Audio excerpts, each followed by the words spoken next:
Hello, my friend, and welcome. This is the Back to Me podcast, and I am Heather, and I am super excited that you are here. And I just want to let you know that you're going to hear some tips and some tricks, some ideas, all to help you live your happiest and healthiest life. It is called Back to Me because when you are taking care of yourself, then you can take better care of others. And my goal is to make the world a better place. This is Wellness Your Way. I am really happy that you're here. Your true self is waiting. So it is time to step up and thrive. Hello, my friends. Welcome to the Back to Me podcast. And it is another amazing episode is what it is. And you know that I'm Heather because who else would I be? And I'm here with Jen. Jen, is it pronounced axe? Axe. Yep. Wow, like an axe. Wow. Hatchet. Cool. So I'm here with Jen, who does a lot of very cool things. And we're going to talk about our bodies today, I think, which is pretty awesome. So I'm curious, Jen, how did you get into this kinesthetic kind of role of helping people? It's a great question. And I just want to say, first of all, thank you for having me here. And I love the title of your podcast, Back to Me. Right. This Back to Me is the mission of my entire universe, really, my work. At the center, it's helping people return home, back to me, right? Return to the body. And we'll get there as to why, because I do think it's the most important work that we could possibly do in the world. How did I get into the world of kinesthetic and emotional intelligence? It's really both. Okay. So it really started with my journey younger, when I became disconnected or disembodied from the truth and the power and the intelligence of who I naturally am, right? And, life happens. We come into the world very connected to this innate intelligence that we all have, kinesthetic and emotional. And, but we're not taught about these types of intelligence from a young age. Only really the focus is mathematical and logical. And so I didn't fit in that mold at all. And as a result, I really created a story about myself that I was not smart. Oh. And it became like a very debilitating experience for many years. And at 27 years old, I had my rock bottom moment. I was invited to an intimate dinner with John F. Kennedy Jr., actually. And I said no. And I said no, not because I was busy, but because I was really terrified of being exposed to someone who wasn't smart. I mean, what did I think he was going to do? Ask me about like politics and world, life, whatever. I mean, I had this whole thing in my head, and I denied the invitation. But it was that night that really helped me awaken and say, like, how long are you going to allow society to define you before I've even defined myself? I was so young, still at 27. So it was that moment that really launched me into the work of Howard Gardner, who's a Harvard professor of education and cognition at Harvard University. And he teaches the theory of multiple intelligence.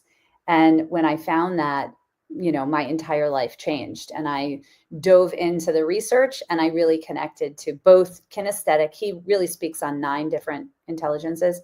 And I really gravitated to kinesthetic and emotional, realizing that's where I live. And then it became my mission to help people reconnect with those innate intelligences as well. That's super, super cool. And it's one of the things that I just tweaked me. It's really interesting is 27 is an age where I think, I don't know if it's like an energetic shift you're called to step up or not. And so like, if you look up the group of 27, so many famous people die at 27. There's actually a thing called the group of 27. You're kidding. No, Janis Joplin, like all these big names, people die at 27. Oh my God. Amy Winehouse, because they're just like, it's even I had a huge shift at 27, like massive.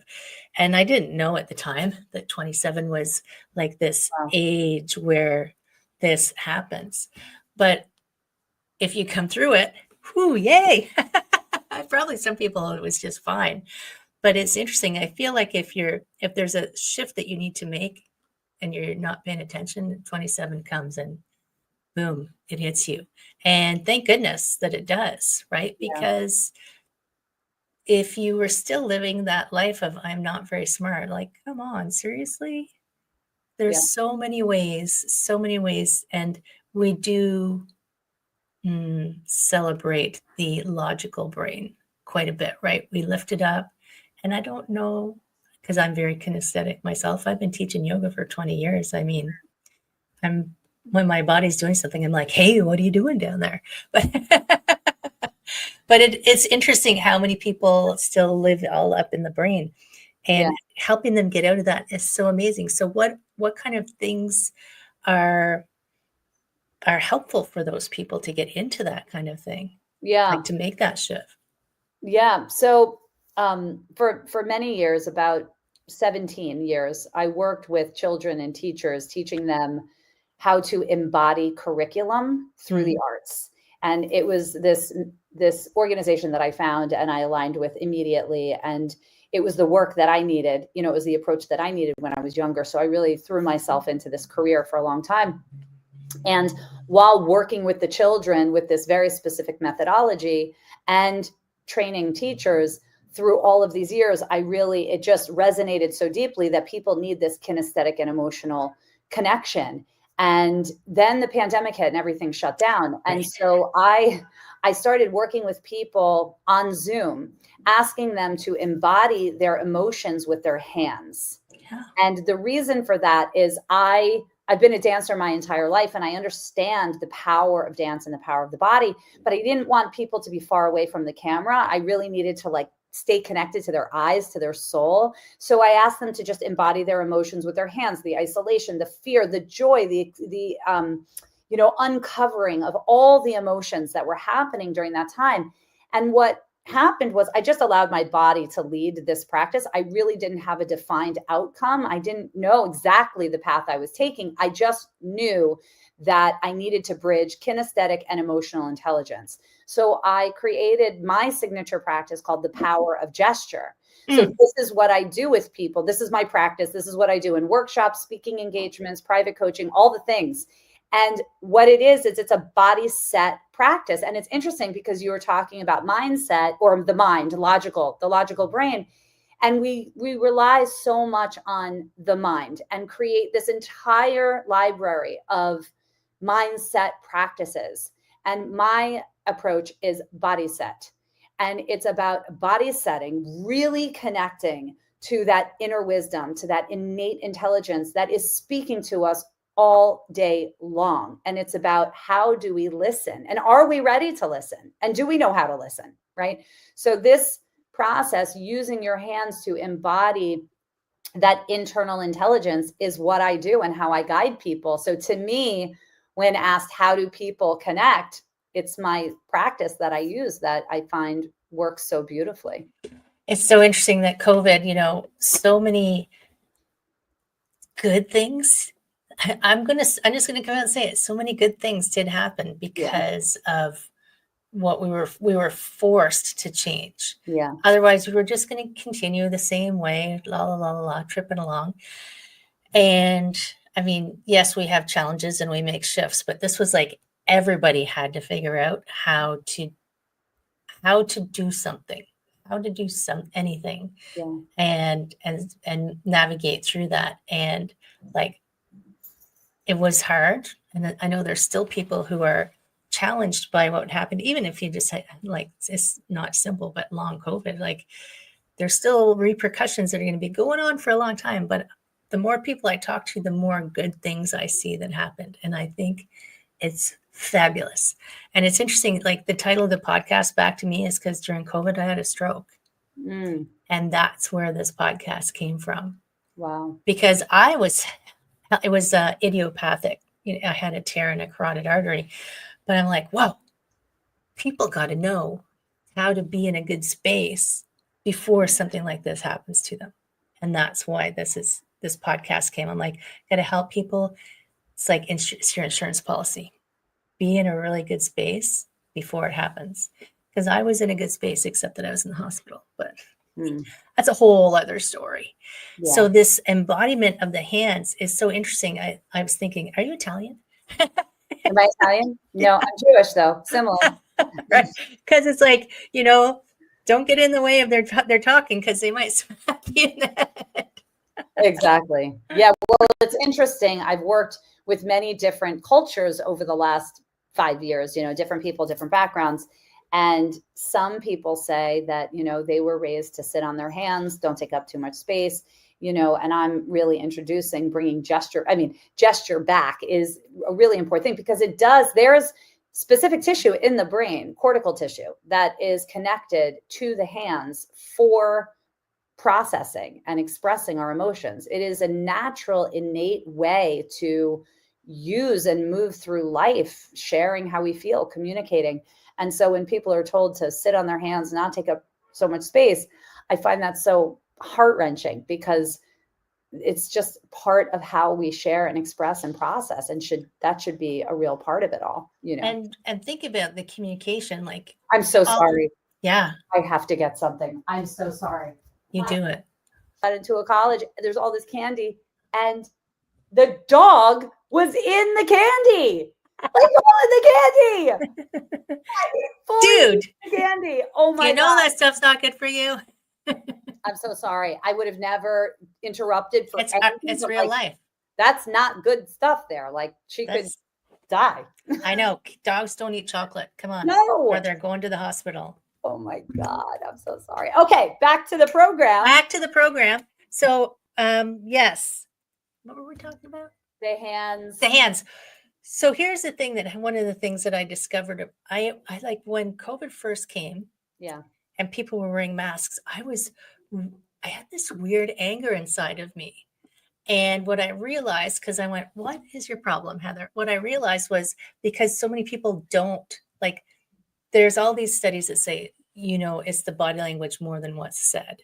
So it was like when people wear masks, suddenly this huge percentage of how I interacted with people was gone because it was covered. And I just thinking about all these poor little babies in hospitals and little kids who can't see or communicate. And I think that being cut off from, luckily that's for the most part gone, but if you're cut off from being able to use your hands to express, what does that do to your brain? Yeah. Is there studies on that, or do they have theories of that? That is a great question, and one that I am going to research after this podcast. Yahoo! I love asking questions. That's why I'm here. That's a great question. Like, what happens? Yeah.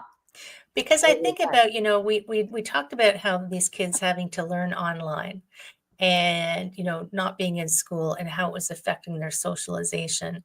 And because I did spend, 3-4 days in the hospital, just because I couldn't do anything. I was just watching everything going on outside. I was in the ER for 3 days with my stroke because there was no beds. And I'm just watching what's going on. And I'm thinking, because everybody had to wear a mask, I was thinking, these poor little kids who are learning how to socialize, what's this doing to them to encounter that every day? What's it doing them to only be on Zoom and not be in a room? Because it's different to be in a room with your peers. And so being online was great because we could stay somewhat connected, but at the same time, we're disconnected. So I think about all of these, because I'm also a hugger, like I'm a very touchy person. I'm like, I can't touch you. So these are the things I think about when I think about brains and loneliness and older people and younger people. And I'm like, my goal is for, like you, everybody to find their intelligence and be happy and live in that. Absolutely. So you combined 2 different intelligences. What's the name of it again? Kinesthetic and emotional. Kinesthetic and emotional. And you said there was 9? Yeah, there are several that Howard Gardner studied. And he actually, when to break down the emotional intelligence, he calls one interpersonal and one is intrapersonal. Mhm. And one is where you're, the intelligence is more outward, like interpersonal, being able to read and understand other people's emotions and navigate. These are like managers and leaders, counselors, therapists that can really have that deep connection with others. And then the intra is it's like inside of ourselves, understanding our own emotional intelligence and being able to process from the inside out. So there's another gentleman, his name is Daniel Goleman, and he blends those two to create emotional intelligence. It's very interconnected. So then Howard Gardner really explores spatial intelligence, musical intelligence, environmental intelligence. There's a transcendental, and so there's several. But the ones that's at the heart of the power of gesture, the work that I do, is emotional and kinesthetic.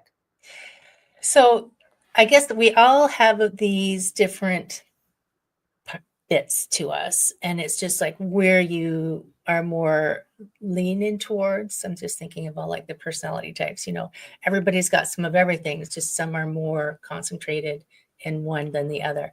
A musical intelligence sounds super interesting. Like that's very cool. And I know your brain sings when you listen to music, which is kind of cool. And have you found that there's people who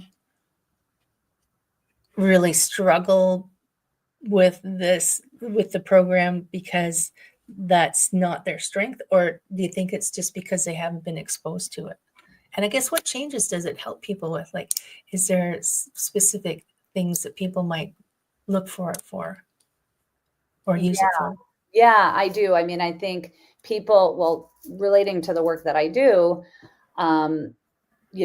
we use our body, and we can use our body and our intelligence inside of ourselves to help us live our most empowered self. The resources and the guidance that we need is all inside of us. It's about how do we listen? Are we ready to listen? Because the emotions that we carry, as you know, can be terrifying. Our truth can be very scary, especially when we are looking to make changes in our life, especially when we are empathic and compassionate people and we don't want to hurt anyone. If we need to make changes in our life, whether it's job or relationship, whatever it is, when we want to make a move, we know what those answers are inside of ourselves. So people use this practice to help uncover the truth of how they're feeling. And it's very safe and very accessible because it is just this hand gesture where we're seated much of the time, but some of the times we stand up and do it bigger when I'm working with people for longer. But why do people seek the work out? They seek it out because they're trying to embody and embrace and understand what they're feeling in that moment in their life and get comfortable with the fear, the doubt, the shame, whatever it is that's blocking them from taking that step forward in their life and shaping their life the way they want to. Right. So this is a really, it's an exploration and a deepening of self-awareness to then be able to make those shifts, start those courses, write that book, leave that marriage, start that marriage, whatever it is. And I think there's a lot of people that are afraid to lead their lives from the inside out because there's so much pressure on the outside, parents, society, peer pressure, generational pressure, whatever it is. And that adds up. And so this work becomes really important for people when they are ready and nervous, but are ready to find something to help them get into alignment and then strengthen that alignment so that they can take action in their life. Right. It was super interesting. You said, that your truth can be scary.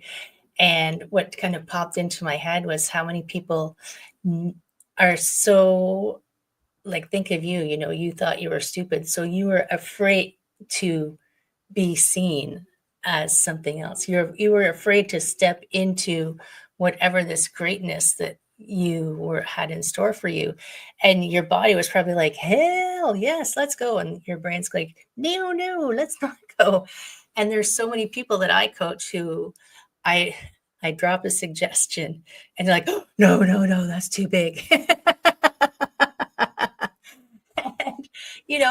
I get it. I totally get it, because when you're trying to shift into something that's so foreign to you and so outside of your norm, it is scary. Yeah. But I think it can free you so much. It can. And the thing is, it's baby steps. It's not like I didn't know that I was going to do this work at 27. If you told me that, I'd be like, what? That's scary. I'm going to stand in front of people. I'm going to lead workshops and speak. And there's no way that me, who doesn't think I'm smart enough, it was a trust that needed to happen first. My body spoke and I chose to listen. And so that's what began the journey of getting back into alignment with the truth and the strength of me. Then once I was in alignment, then I could start to feel empowered and design my life the way I needed to. But I had to do the embodiment work first. In fact, I wrote a book and it's coming out in the fall. It's called Your Body is Speaking.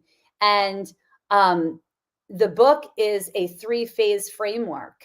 And it's my 3 E's: embodied, empowered, elevated.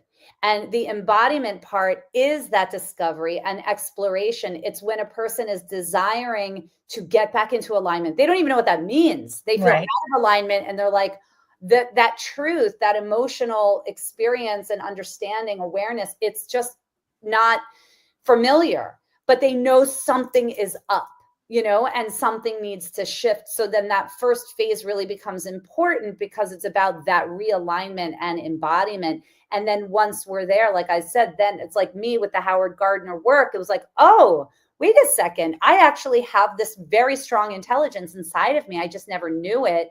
So now I can feel empowered to start moving forward from an authentic place in my life. And then once I did that, I could live elevated and design the power of gesture and serve, because now I'm serving from a completely embodied, aligned, truthful place, authentic place, versus let me create something that doesn't even feel connected to my soul.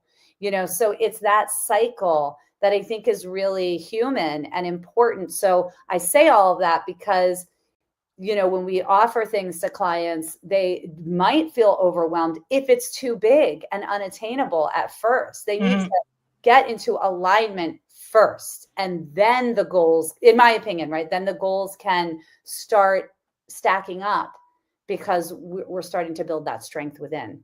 Right. And it is true that sometimes you can, as the coach, you can see the path. Yeah. And you're like, ooh, this is going to be good. Yeah. So I'll drop a crumb way up. It's like when they say, this is worth $10,000. Today you can have it for 97. Right. So you drop the big crumb and then you bring them back for a little step. Exactly. Oh my God, it's so fun. Okay, I just gave away one of my secrets. No, I'm kidding. So do you find, when you're talking about people's body talking to them, for people who they're going, I don't even understand what she's saying, do you have a way to describe that for people?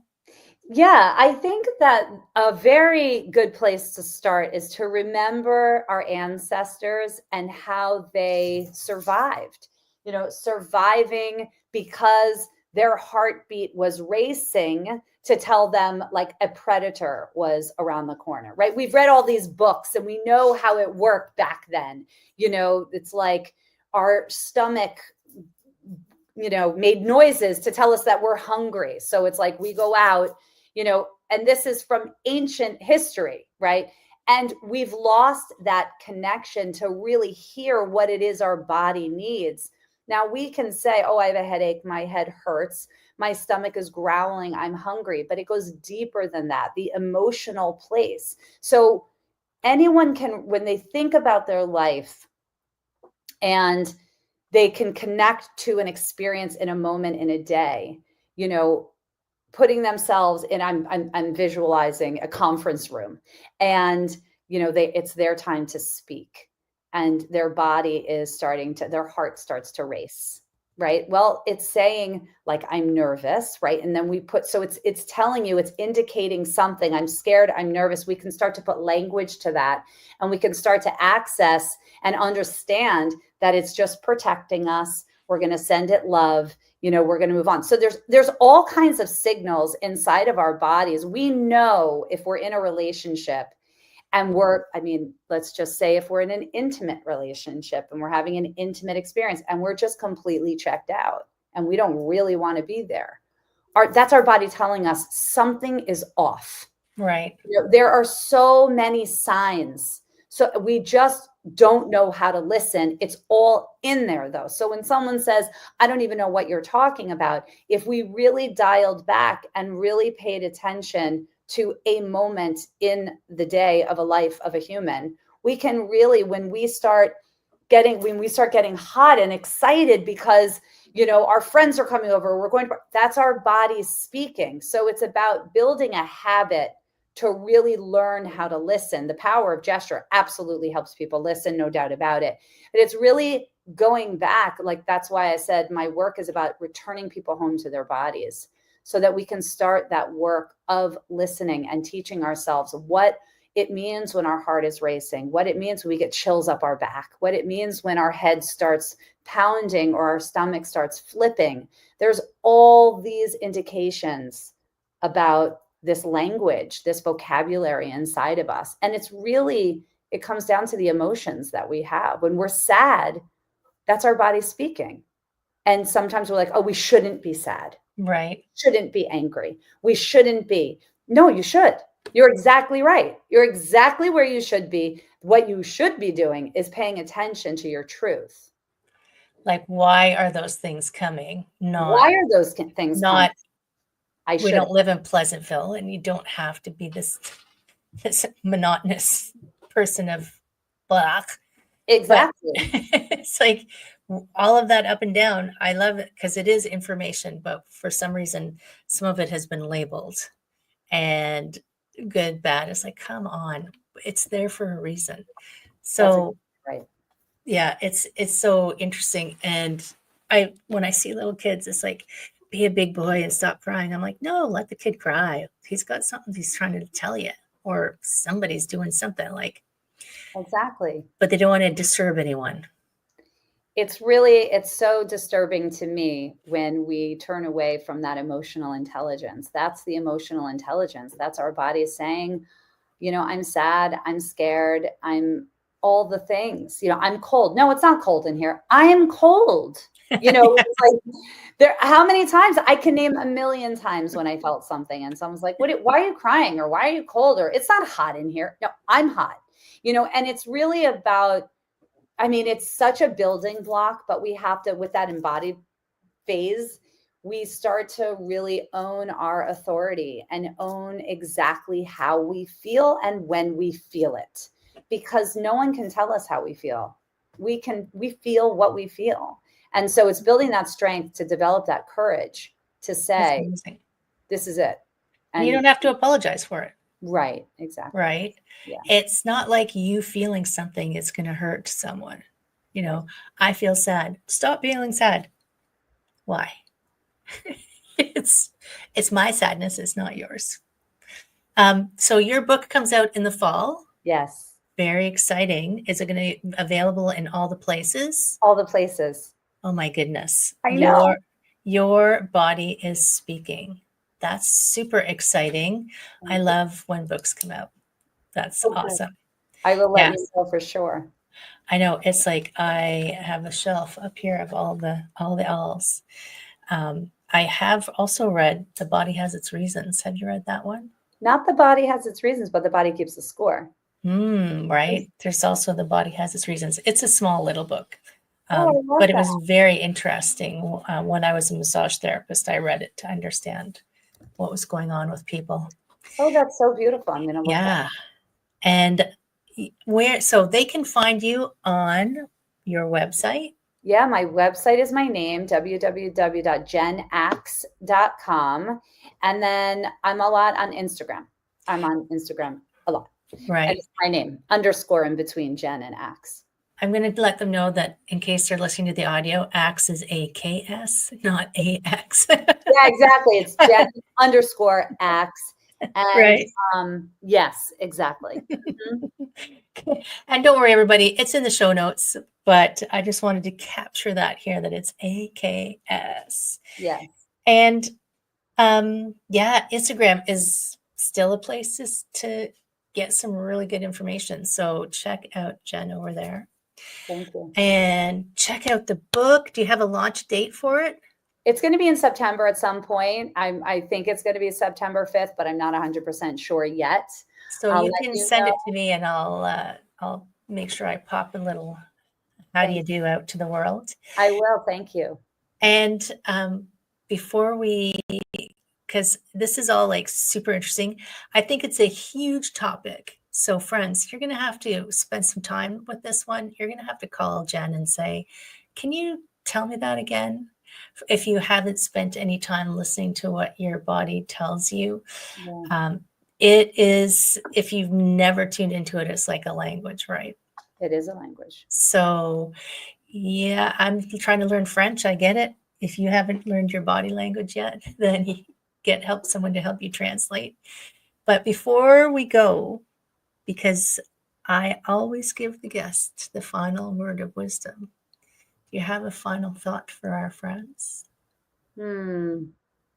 What's really coming to me is just trust how you feel. Don't let anybody tell you how you should feel. Your body knows. Your body knows what you need, what you want, and what you're meant to do in this lifetime. So listen to it. That's awesome. That's a perfect mic drop. Bam! Bam. All right. Thank you, Jen, so much. This topic I know is massive. It's so good. And I love that you're making this like something people can have access to. So that's beautiful. Good. Thank you. Friends in podcast land, send this to everybody you know, because you know we all need this, right? You've heard me talk about it, so just send it out. Love you all. Peace out. I will see you next time. Hello, my friend. I hope you enjoyed that episode. And if you found it useful and you're like me and you want to help others, please share this, comment, like, subscribe, all of those things that will help this podcast to be found by more people. And if you found it useful, there's a chance that someone else will find it useful as well. If you ever have any questions, I am here to answer your questions. I would love to help you. My direct email address is info@heatherstewart.coach. You can also find me at heatherstewart.coach. And if you go over to my website, you will find copies of the podcast. You'll find the link to my Instagram and my Facebook. And I do have a personal request because I do want to help as many people as I can with these podcasts. So if you could give me a review, and my friend, I would love if you gave me a good one. If you could share this, if you could send it out into the world, I would truly appreciate it. I hope that you have an amazing day. I hope that you are finding your way back to wellness by getting back to me. Take care, my friend. Be well, and we will see you again next time.